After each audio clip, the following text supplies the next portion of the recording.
Sebelum kalian nonton videonya, gue mau cerita dulu. Jadi anak-anak kantor gue tuh sering masih kerja bahkan di jam makan siang.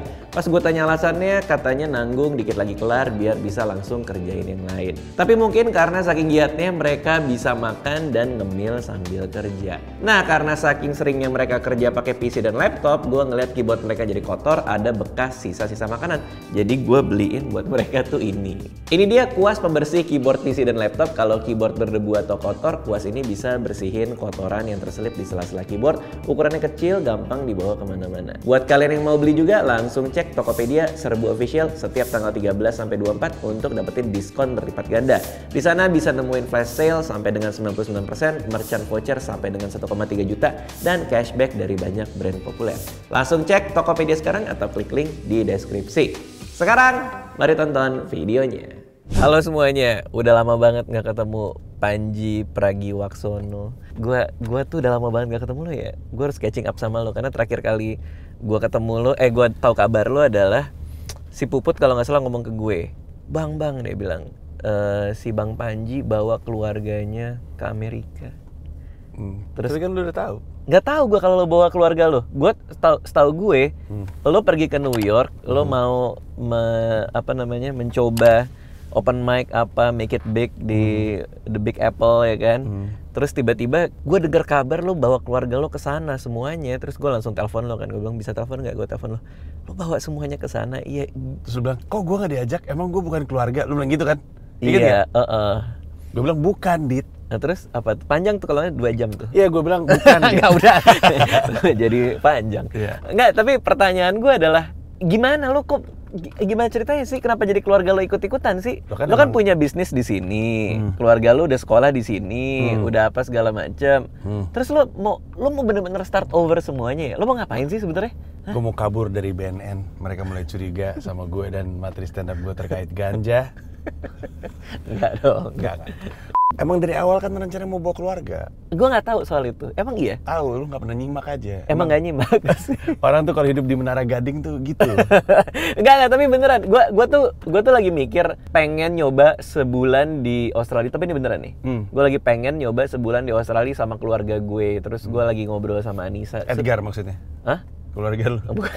Edgar bukan keluarga lu? Keluarga. Gimana sih? Maksudnya gimana sih? Ya itu. Ya tunggu dulu, bentar dulu. Gue lagi cerita nih. Terus kan gue mau ngajak Edgar nih ke sana. komedi. Nggak, gue mau ngajak keluarga gue ke Australia buat tinggal di sana selama sebulan gitu. Terus ngawang gitu. Seru kali ya kalau gue start over juga di sana, di luar. Sampai gue nyari, makanya gue nanya visa ke lo kan, lo visa kerja apa segala macam gitu. Karena kayak gue ngelihat lo pergi ke New York, terus lo start over di sana, stand up comedy di sana. Gue pikir apa bisa kayak gitu juga kali ya pas umur mau pensiun atau emang udah pensiun ke sana kerja di radio sana ngerti nggak? Iya. Yang apa lagi ngawang aja? Iya. Mungkin nggak gue lakuin. Cuman ya lu sedang menghayal ke arah sana. Iya, berhayal aja gitu loh. Tapi kalau bisa take that step itu gimana sih? Emang dari awal, waktu gue ngobrol sama lu, sekiranya lu menyimak. Iya, 3 tahun lalu kalau nggak salah ya. Gue bilang bahwa emang pada akhirnya keluarga akan pindah. Yang gue lakukan sejak Januari itu adalah mencoba untuk mencapai 2 hal.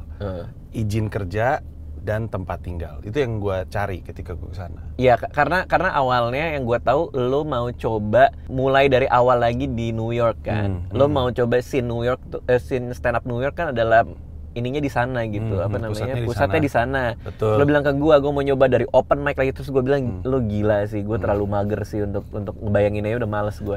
Dan lo bener ngelakuin itu. Lo bener ngelakuin itu, tapi yang gue nggak tahu kenapa lo bawa keluarga lo ke sana juga. Jadi lo tuh sebenarnya udah bener-bener 100% mau pindah dan mencoba make it big di sana. Jadi itu nggak coba nyoba-nyoba. Lo ngapain sih? Mimpinya itu adalah bangun pagi, kemudian bisa bilang sama diri gue sendiri, wah gue nih stand up comedian New York.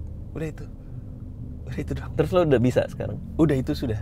Ya kan udah kelar dong, kenapa bawa keluarga ke sana? Ya gue nggak bisa, maksudnya gue juga nggak kuat lah. Lu kan nggak peduli sama anak lu, kan beda lagi ya. Tapi kalau misalkan lu di luar lama-lama, sebulan gak sama anak aja tuh sedih. Dan memang dari awal ketika gue ngomong sama Mila, sama anak-anak bahwa gue mau berkarir di Amerika Serikat, mereka udah tahu bahwa mereka akan diajak pindah.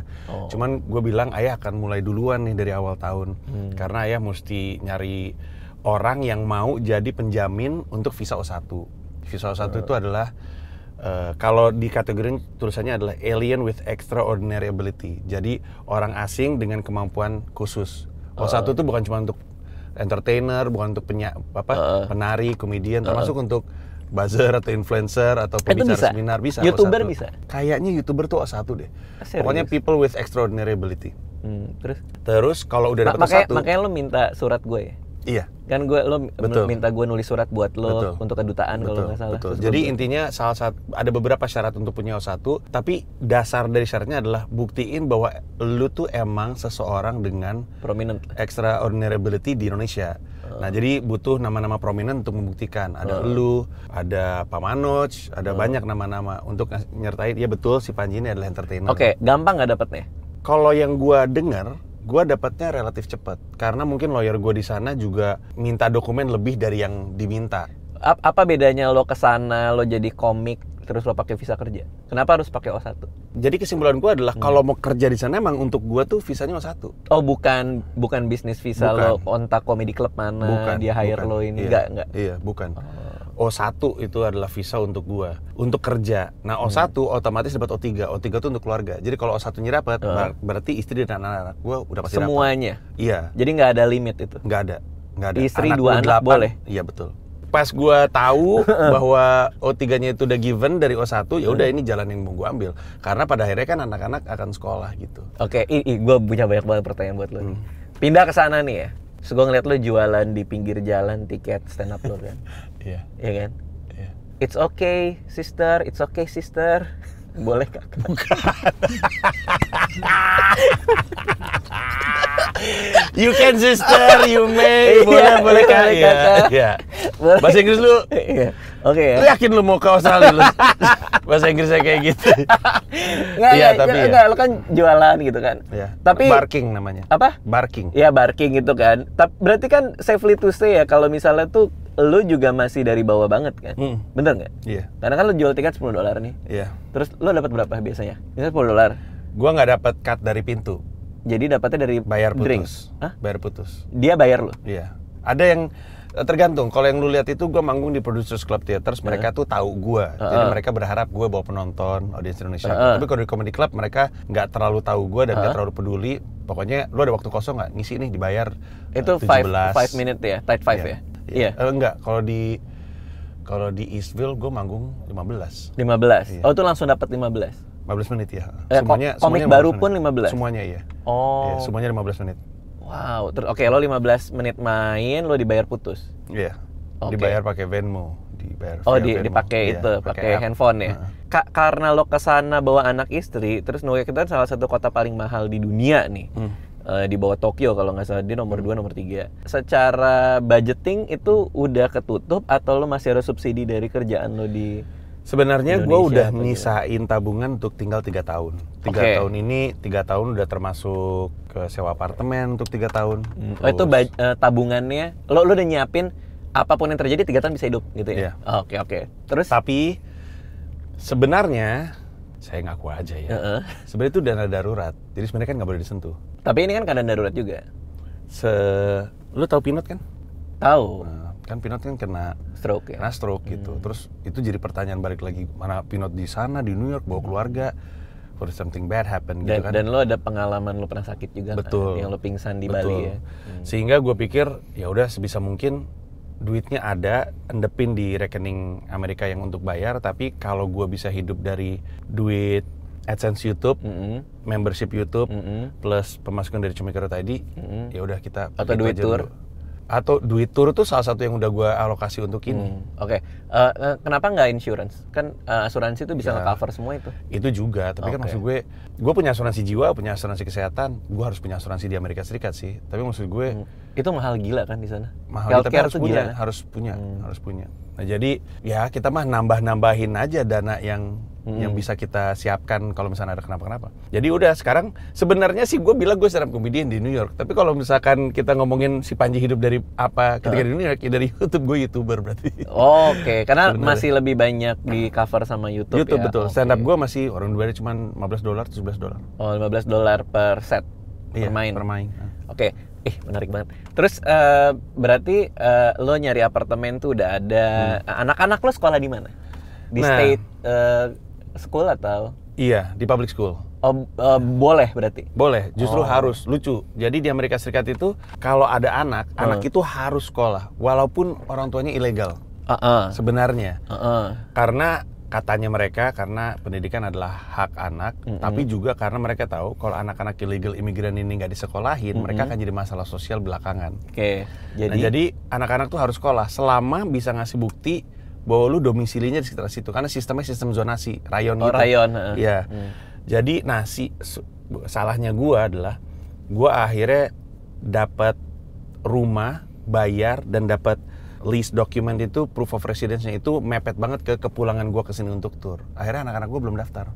Oke, jadi anak-anak lo lagi nggak sekolah di situ? Belum. Dan menciptakan masalah sosial di... Lagian sekolah baru mulai 8 September. Sekolah 8 September baru mulai. Tapi nggak apa-apa, anggapnya liburan lah ya? Iya, anggapnya liburan. Jadi nanti gua kan show di Balikpapan tuh selesai tanggal 4 September. Tanggal 5 gua pulang ke Jakarta, 5 malam gua terbang ke New York, tanggal 6 gua nyampe New York, tanggal 7 gua daftar sekolah, tanggal 8 anak-anak gua sekolah. Oke, berarti tanggal 8 September itu 2 anak lo masuk ke public school. Betul. Oke, public school ini gratis, bayar atau gimana? Gratis. Pokoknya elementary school, middle school, high school gratis. Oke, lo takut nggak nih Kak? Soalnya di pembicaraan gue sama Nisa, kayaknya kalau sekolah di luar negeri, di Amerika itu ini ya serem ya, nanti pergaulannya lah, inilah. Belum lagi kan lagi rame school shooting segala macam. Itu lo ada ketakutan itu? Kalau soal pergaulan, itu juga concern gue sama Gamila. Jadi di Amerika Serikat itu ada NGO yang kerjanya itu mengumpulkan data dari pemerintah, dari Kementerian Pendidikan pemerintah Amerika Serikat. Terus dia bikin kayak semacam rating itu. Termasuk adalah berapa persen orang kulit putih, berapa persen Hispanic, berapa persen Asia. Di tiap sekolah? Di tiap sekolah. Lalu? Gue nyari sekolah-sekolah yang persentase anak Asianya tinggi. Biar anak-anak nggak terlalu takut. Dan nggak dibully? Biar nggak dibully, betul. Tadinya gue mau tinggal di Brooklyn. Gue dulu sebelum gue mulai ke Amerika Serikat, kalau ditanya mau tinggal di mana, jawaban gue selalu Brooklyn, kan gue pikir Brooklyn keren kan. Ternyata. Tapi sekolah-sekolah di sana tuh mayoritas tuh kulit hitam, terus udah gitu kulit putih baru lebih dikit, Asia biasanya 5-4%. Gue kasihan sama anak-anak gue. Queens banyak Asianya, Bayside lebih banyak Asianya. Lo di Bayside. Itu tapi daerah mahal ya? Daerah yang lumayan. Iya, tapi dia agak lebih jauh dari Manhattan gitu. Jadi gue naik kayak KRL dulu kalau mau kerja ke kota. Tapi dengan itu dari sisi pergaulan setidaknya Asianya lebih banyak, banyak anak Korea di situ. Orang Indonya? Orang Indonesianya sedikit memang. Oke. Nah, tapi soal school shootings nih yang apa tuh, gimana tuh? Yang susah. Itu memang bener lagi rame di sana. Karena gue dengar kemarin tuh gue lagi ngobrol sama orang Australia gitu kan. Terus salah satu orang Australia ini bilang bahwa itu yang lo denger aja, itu yang masuk berita. Yang nggak masuk berita, yang fail attempt itu ternyata banyak. Bener, baru aja jadi waktu itu ada orang Indonesia yang tersinggung sama materi stand up gue ngomongin school shooting. Di mana? Kan di New York, orang di Indonesia yang lagi tinggal di New York. Iya, gue lagi kan gue sering ngupload klip-klip stand up gue. Terus ada satu bit tentang school shooting, terus dia tersinggung karena dia bilang anaknya dia itu sekolahnya itu baru aja hampir kejadian penembakan. Jadi anaknya ketangkep bawa pistol di New York. Di New York, di Elmhurst, di mana Elmhurst itu isinya banyak orang Indonesia. Jadi kalau beritanya nggak ada kan? Naik gitu. Iya. Jadi kejadian itu beneran ada di New York, beneran ada di deket kami gitu. Dan itu jadi dia waktu ke meeting sekolah, nggak nemu solusinya sama keluarga gitu. Kami meeting keluarga. Dia ke sekolah bawa pistol, hendak menembaki orang-orang tapi keburu ketahuan. Dan yang nggak masuk ke berita adalah yang gagal-gagal ini. Iya, yang nggak berhasil. Dan karena pembunuhan. Karena lo tahu itu ada attempt kan, malah berarti ternyata kasusnya tuh jauh lebih banyak daripada kita bayangin ya, percobaan pembunuhan di sekolah ini ya. Iya. Gila juga ya. Iya. Makanya kalau misalnya pas kami nyari sekolah, semua sekolah-sekolah inceran kami tolong diingat, kami kan nyarinya kan di Bayside kan. Oke, ini rumah kami di sini. Oke, ini ada SD nih, 12 menit jalan dari rumah. Ini 15 menit jalan dari rumah. Oke, kita samperin. Itu gedungnya tinggi-tinggi gitu. Jadi dari depan tuh kayak nggak ada halaman. Pokoknya gedung tinggi. Jendelanya tuh kecil-kecil, terus udah gitu pintunya pintu besi. Terus gue bilang kenapa kayak penjara? Tapi kalau kata orang Indonesia, justru itu tanda sekolahnya bagus karena itu aman. Karena kayak penjara. Karena kayak penjara.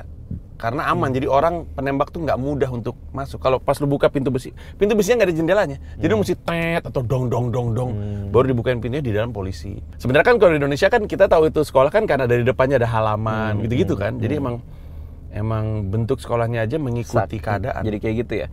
Apakah di private school persentase kemungkinan lebih kecil atau sama aja? Iya, lebih kecil. Tapi mahal banget ya. Cuma mahal banget. Berapa kalau private school di situ? Bisa lebih mahal dari biaya yang gue keluarin per bulan untuk rumah. Padahal rentnya New York tuh gila loh. Iya. Apalagi sekarang market lagi ngaco kan? Betul. Nah, terus tapi gue bilang sama Gamila, kami kan ngontrak rumah ini setahun dulu. Kalau ternyata anak-anak nggak ngerasa aman, kita nggak ngerasa aman. Di sekolah ya, dengan lingkungan ini. Walaupun lingkungannya bagus ya, tapi kan kita nggak pernah tahu.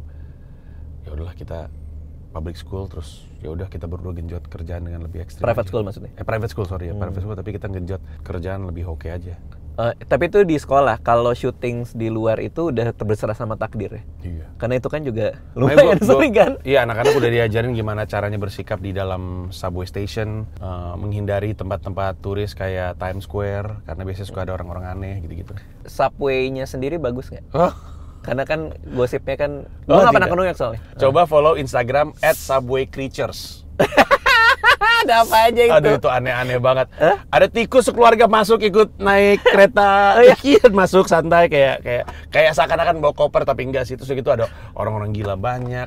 Homeless ya? Iya, secara rutin tuh selalu tiba-tiba berhenti. Gue pernah nih lagi dengerin musik kan di subway. Lagi jalan tiba-tiba kami semua itu dengerinnya earphone-nya lo taruh di sini dong, tapi kan ceritanya begini-begini. Masa begini-begini? Kan tangan lo taruh sini apa? Biar hip hop. Iya. Terus tiba-tiba, walaupun lu lagi dengerin sesuatu, lu bisa ngerasa keretanya nabrak sesuatu, geletak, greget gitu. Terus gua copot gini. Apaan nih? Apaan tuh barusan tuh? Terus semua orang juga yang tadinya nunduk langsung angkat kepala gitu. Apaan tuh barusan tuh? Ngerem, terus bilang sorry ya kita ada delay, ada orang lompat ke railway, ada yang bunuh diri. Dan itu sering banget ketunda. Gila. Lagi hujan-hujan itu, kita lagi asik nih di bawah nih, lagi hujan-hujan. Turun semuanya segera turun sekarang karena ada di stasiun sana ada yang mati, gitu-gitu sering banget.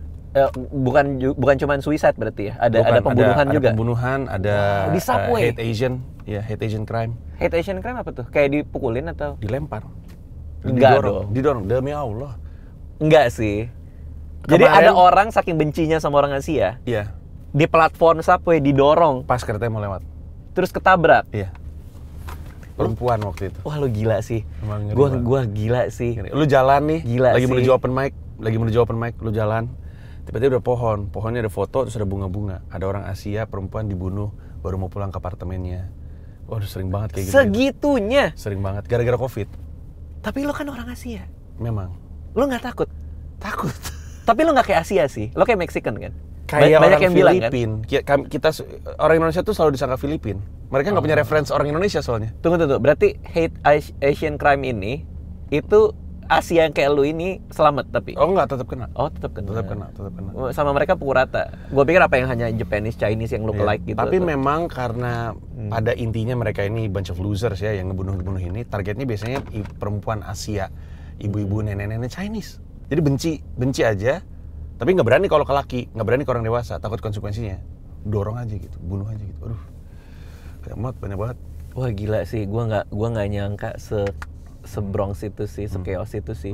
Tapi kalau lo bandingin, sebenarnya lo tinggal di Jakarta sama di New York, itu enakan mana sebenarnya? Kalau lo bandingin aja. Ya susah bener nih, karena ini di luar bahwa gue suka makanannya dan gue di sini dikenal ya. Kalau boleh jujur. Di sini lebih enak naik Transjakarta daripada naik subway. Sama-sama banyak tangga, bedanya kalau Transjakarta tangganya naik kan, kalau subway tangganya turun. Tapi setidaknya aman. Nggak ada ketakutan itu. Di sini nggak ada menurut lo? Nggak ada kan, gue naik Transjakarta. Di sana tuh kalau misalnya kita turun aja, itu udah harus siap-siap gitu. Makanya gue selalu bilang, anak-anak kalau lagi turun, pakai headphone nggak apa-apa, pakai earphone nggak apa-apa, tapi jangan nyala. Lo harus dengar sekitar. Tunggu. Lo pakai itu supaya orang nggak ngajak lo ngomong. Enggak, Karena orang gila suka ngajak ngomong nggak jelas. Maksud gue berarti ini kota yang kita lihat di mana-mana sebagai the big apple apa kota metropolitan itu ternyata menegangkan itu. Iya, menegangkan. Bau pesing, bau ganja. Kok bisa ya? Ya bisa, juga kota metropolitan. Tapi orang banyak kota metropolitan yang aman-aman aja. Amsterdam oke. Amsterdam juga jorok. Emang sih. Berlin juga jorok. Paris juga ya. Paris juga. Tokyo doang tuh kota besar yang nggak terlalu jorok. Itu pun kadang-kadang ada mas-mas Jepang mabok malam-malam, kebanyakan minum Strong Zero. Iya. Juga banyak. Tapi maksud gue rata-rata kota besar seperti itu. New York juga termasuk nih. New York banjir, macet, parkir mahal, sejam 300.000, bensin mahal, kejahatan tinggi, gembel di mana-mana. Malas masuk McDonald's karena selalu ada gembel di depan pintu. Di tiap McDonald's. Di setiap McDonald's pasti ada gembel. Ada materi stand up comedian, ada orang dari Kanada gitu. Waktu gue pertama kali ke Amerika Serikat, gue bilang seneng juga ya di McDonald's New York selalu ada yang bukain pintu. Dipikir kayak greeter gitu. Sebenarnya gembel nungguin kita keluar untuk minta duit atau minta makanan gitu. Jadi kalau ditanya enak atau enggak enak. Sebenarnya. New York ya. Jadi kalau misalnya dibilang enakan mana, susah. Udah pastilah di sana nggak ada simpang raya, ya kan. Cuman kalau ditanya enak atau enggak enak. Di New York tuh enggak enak. Tapi untuk ngejar mimpi lo itu, mimpinya pasti harus tersedianya di situ. 3 tahun ya, kan lo nyiapin 3 tahun. Harapan lo apa setelah 3 tahun ini? Bahwa lo akan headlining kah atau lo enggak, bener-bener hitungan matematika. Dalam 3 tahun ini kita lihat apakah penghasilan Panji dari stand up atau /YouTube/Comika ID ya. Ini cukup untuk biaya sebulan, biaya bulanan. Nutup nggak? Iya. Oke. Jadi apakah si Panji karirnya udah mulai cukup ngangkat sehingga kombinasi dari semua itu, oke ini cukup nih. Untuk bayar bulanan apartemen bisa, makan bisa dan segala macam. Kalau bisa lanjut berarti. Kalau enggak, tabungan habis, pulang. Oke. Berarti pertaruhannya di 3 tahun. Kalau misalnya udah kelihatan dalam 2 tahun udah kayak gitu, terus apply green card sebelum visa habis. Loh, emang bisa segampang itu? Bisa. Semua jadi dokumen, makanya gue waktu itu O1-nya cepet. Karena sebenarnya lawyer gue tuh ngumpulin dokumen untuk green card, makanya dokumennya lebih. Jadi ntar dokumen yang sama akan dipakai untuk apply green card. Keren banget lawyer lo ya? Betul. Orang bule atau? Orang Indonesia. Orang namanya Indonesia. Mbak Lia. Apa kabar Mbak Lia? Oke, dia yang bantuin lo semua. Salah satu lawyer yang terkenal, bukan cuma di kalangan Indonesia. Oke, itu tadi soal kehidupannya apa segala macam. Gue mau nanya banyak apa ya? Nggak apa-apa. Terus kita nggak usah syuting aja nih ntar. Kita lagi mau syuting suci soalnya. Tadi udah ngomongin soal kehidupan kan? Stand up nih. Ya. Gimana cara nembusnya tuh? Kok gue ngeliat lu ada di podcast orang-orang itu kan? Kayak tiba-tiba lewat podcast UMKM. Panji Papasono. Nggak bisa ngomong Pragiwaksono. Panji Papasono. Nggak, gimana tuh ceritanya tuh? Jadi teman-teman lu itu berarti kan? Iya. Anjir. Jadi mereka banyak di antara mereka mulai ngeh gue siapa. Karena daftar open mic banyak lewat DM Instagram. Jadi ketika mereka ngeliat ada yang DM Instagram, mereka kan otomatis ngecek siapa nih orang, pas ngeliat 800.000 ini orang siapa gitu. Nah, elunya yang daftar. Iya, gua kalau mereka daftar buka profile. Iya. Oke. Jadi banyak pendaftaran open mic itu hanya bisa dilakukan lewat DM Instagram. Iya.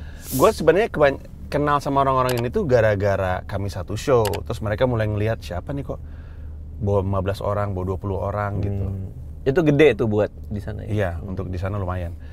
Terus udah gitu mereka satu waktu mereka nanya, kami punya podcast, lo mau ngisi nggak? Lo dengan senang hati gitu.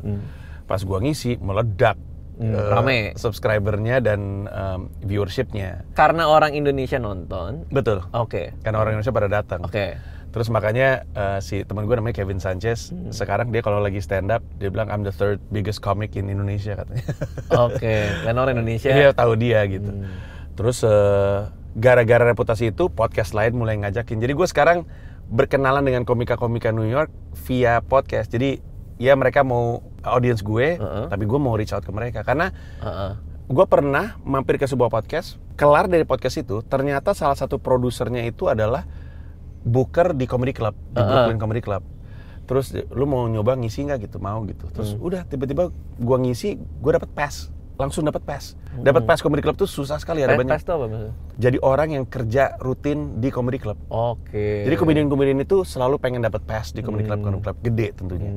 Cuman ada gatekeepernya ya, ada orang yang lu boleh lu nggak boleh gitu. Sebenarnya gue seneng, tapi comedy club di Brooklyn itu ibaratnya di stratanya tuh masih di bawah comedy club yang di Manhattan gitu. Oke. Kayak Comedy Cellar, Gotham, The Improv. Itu nembusnya gitu. Susah banget. Susah. Termasuk Comedy Cellar tuh termasuk susah. Comedy Cellar susah. Andrew Schulz itu 6 tahun stand up di New York baru tembus Comedy Cellar gitu. Ya itu kadang-kadang masuk ke podcast bawa kesempatan-kesempatan baru. Jadi gue kerjanya kenalannya dari situ. Terus ntar gue ngisi di sebuah show, terus ada orang Panji, kenalin ini komedian juga, kenalan. Terus, lu mau ngisi acara gue gitu terus? Gue nggak bakal bisa sih. Bisa. Justru lu bisa. Kenalan sama orang. Gak perlu. Ngobrol sama orang. Tahu nggak? Lu tuh akan cocok di Amerika Serikat. Kenapa? Karena Amerika Serikat juga nggak peduli basa-basi. Oh gitu. Orang New York nggak basa-basi, nggak ada istilah sungkan, nggak ada. Itu gue sih. Iya. Jadi salah satu materi stand up pertama gue adalah soal kata sungkan. Jadi Josh Pallet sama Kevin Sanchez tuh nanya, lu tuh kenapa sih kayak begini gitu? Gue bilang ini namanya sungkan, itu orang Indonesia. Kayak begini tuh apa? Nggak enakan. Emang iya? Gue nggak enakan. Iya, gue nggak enakan gitu. Misalnya nih sepatu copot nggak? Iya kan? Ya agak-agak kayak gitu, tapi lebih kepada opportunities gitu, nggak enakan. Misalnya Panji ini sikat nih maju. Ya misalkan lu ngisi gitu. Terus, aduh nggak deh. Nggak bener deh, nggak apa-apa, ya nggak apa-apa gitu. Tapi kan maksud gue kan baru gitu. Kayak gitu-gitu. Mereka tuh apaan sih kelakuan lu kayak gitu. Gue bahkan nanya sama mereka gitu. Ini gue ada joke, kan di sana kan nggak ada kultur comedy buddy ya, nggak ada sharing gitu-gitu. Jadi gue nanya, kalau kayak gini tuh aman nggak sih? Bilang, ya ngomong-ngomong aja kata dia. Ya kan gue takut orang tersinggung. Terus Kevin Sanchez bilang, kita komedian Panji, lebih baik minta maaf daripada minta izin. Itu aja menurut gue sudut pandang yang harusnya gue tahu ya, itu bukan hal baru, tapi maksud gue denger itu dari mereka, terus ya udahlah kalau gitu. Ya, make sense. Jadi lu sebenarnya cocok di situ. Gue awalnya gue tuh nggak mau buka gue siapa, gue nggak mau lagi-lagi. Gue Panji dari Indo. Ya gue nggak, ini sebenarnya mindset sungkan gue. Gue nggak mau kayak siapa nih pura-pura jadi nobody, terus pura-pura jadi orang susah gabung sama kita, padahal dia mah nggak perlu gitu-gitu. Gue tadi nggak mau, gue mau diterima karena lucu. Terus justru Josh sama Kevin Sanchez bilang, bro, kita semua ini pengen apa yang lu punya. Kalau lu punya itu, ya lu pakai, lu manfaatin gitu. Lu punya senjata mau berangkat perang, masa lu nggak pakai karena nggak enak, karena lu ngerasa itu curang. Ini perdebatan panjang waktu itu. Make sense. Misalkan gini, lu perang. Yang lain pada bawa pisau, lu sebenarnya punya pistol, terus nggak lu pakai pistol karena nggak enak, kan mereka pakai pisau. Mereka bilang ngapain? Bener. Kalau gue sih milih nggak perang sih. Mending gue di rumah. Iya, main game. Iya betul. Tapi poin gue, lu kalau kesana lu bisa. Tapi itu menarik banget. Iya. Itu menarik banget sih. Gimana mindset lo itu di challenge sama orang-orang di sana gitu. Dan hal-hal yang lo bawa dari Jakarta begitu ke sana tuh dibolak-balikin gitu ya. Iya. Make sense sih. Iya. Tapi gue masih beradaptasi, masih pelan-pelan, masih sungkan. Gue belum jadi diri gue sendiri di sana. Tapi beat lo itu lo kembangin terus kah, atau lo udah punya satu set utuh andalan lo taruh di mana-mana apa gimana? Sekarang gue punya 12 set 5 menit. 12 set 5 menit. Oke, itu udah sejam itu kan. Iya, tapi nggak semuanya gue suka gitu. Beberapa yang nggak gue suka gue taruh di Instagram, gue taruh di YouTube Shorts, gue taruh ke TikTok, gue buang aja karena gue yakin gue masih bisa nulis lebih baik lagi. Yang bagus-bagus gue keep. Karena di sana salah satu yang membingungkan buat gue ya, job manggung tuh banyak banget. Sebenarnya ketika lu tembus, orang di Eastville aja, gue ditawarin Kamis, Jumat, Sabtu, Minggu. Sehari ada 3 show. Kalau gue mau ngisi semua bisa sebenarnya. Tapi sekarang gue bingung kan. Tapi set gue yang solid masih ini mulu gitu.